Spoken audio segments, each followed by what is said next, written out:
stinking. Keep dancing and sticking. Sidestepping. Bouncing off the ropes. Dancing and sticking. Beat them all night. Time out by 7 rounds. Right. You're gonna be so game in 7 rounds. Right. Time out. Bring him home. Get my legs ready. I'll be dancing all night.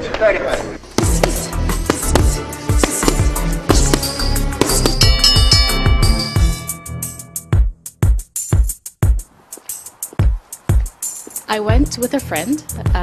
We entered into the boxing club and it literally looked like a scene from a Rocky movie. When we got there, we actually were one of only a few women. Before the end of that first class, I had already made a decision that this was something that I loved and I really wanted to pursue.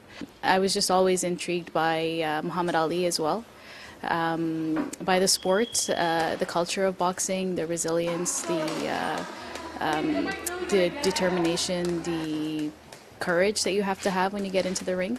So I got into the ring and I asked the instructor to take a picture of me. And I said, I wish somebody could just look at me and tell me that you could do this. So he looked at me and he said, you could do this. I was surprised at how good she was. A lot of people who start a bit later in life try to box, but they never really get the skill or the ability. She's very determined, she works very hard. When she fights, she's very aggressive. She trains as hard as the professionals, doing the same type of routine several days a week, 2 or 3 times a day sometimes. So one day, the instructor said, today we have a surprise. Eric Belanger, who's the owner of the Final Round Boxing, decided to get into the ring, and he said, whoever wants to come can spar with Eric. And I thought, this is my opportunity. So I got into the ring and gave it all I got. And at the end of the first round, Eric told me, do you realize you just hit me with an uppercut? And I said, yeah. He said, you shouldn't be able to hit me with an uppercut at your stage. And then he asked me to come in on the Friday. And I said, oh, I thought Friday is only for competitive boxers. He said, come in on Friday. And that's it. Initially, when I started boxing, not a lot of people knew. It was too special to me to kind of share it publicly. I actually was very attached to the sport and how it made me feel, and I didn't want that to be kind of hijacked by anyone's thoughts or anything like that.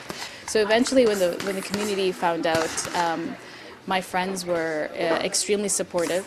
My parents were and still are a little bit hesitant about why I would love a sport like boxing.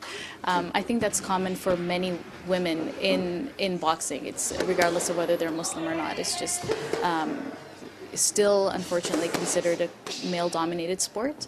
One of the things that I really love about boxing is the sense of empowerment that you receive from it and the fulfillment that you get from it.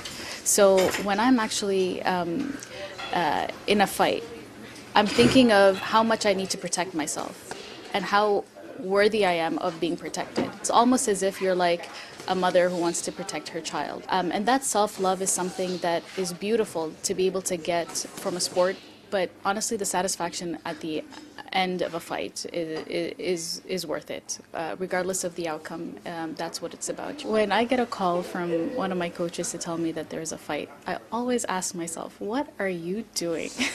Before I enter a fight, I always know that the outcome is truly something that is from God. So I'm constantly doing my prayers before I enter the ring. And then once I'm there and the first bell rings, you just give it all you got. I'm a daughter, I'm a friend, I'm a student, I'm a civil servant. I strive, I struggle. I am gentle, I feel pain. I am Canadian. My name is Aaida Mamuji. I'm Mombasa and I'm a fighter.